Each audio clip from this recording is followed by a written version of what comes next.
Hello YouTube, welcome to Electricity Through the Ages Part 1. We will be looking at some grounded receptacles from the 20th and 21st centuries.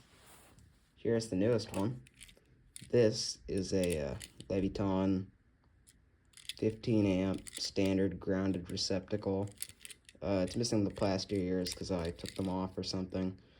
Yep, pretty basic. You can get it at like the Orange Store, Home Depot, Lowe's, or many other places for about 80 cents. This is the cheapest of them all. This is a Pass and Seymour receptacle. It doesn't even have screw terminals. It just has the 4 backstabby connections. This is from the 1970s. This is the Leviton Ground-O-Matic General Duty self-grounding duplex receptacle with its limited 10-year warranty. That's the box for it, by the way.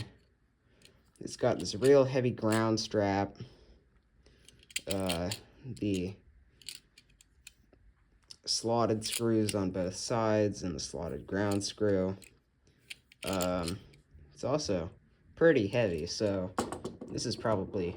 Oh, you can tell it makes sure that this ground strap is grounded because that screw is green. So, yeah, that one is great.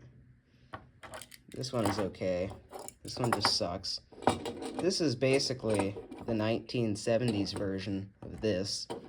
It's also a Leviton. It has the 4 backstabby connections, the slotted screws on both sides. It's pretty generic,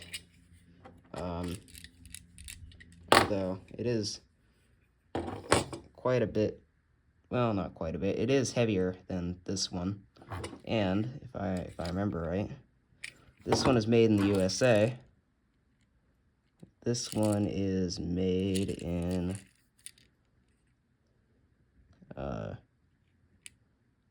Mexico, I think. Can't remember. Oh, and just in case you were wondering, this one is also made in the USA. This one, I'm pretty sure, is from Mexico, though.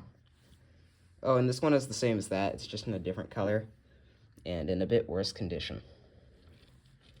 So, to get started, all of the 1970s receptacles have slotted screws,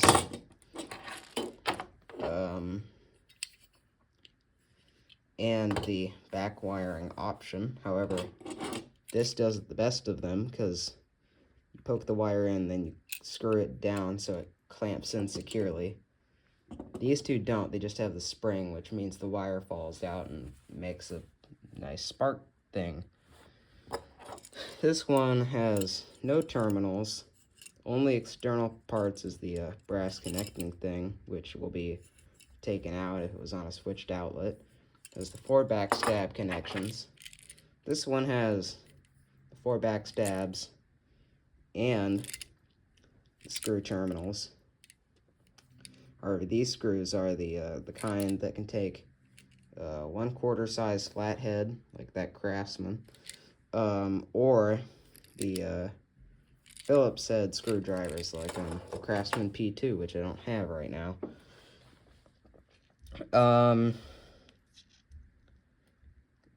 They're all pretty the same, though.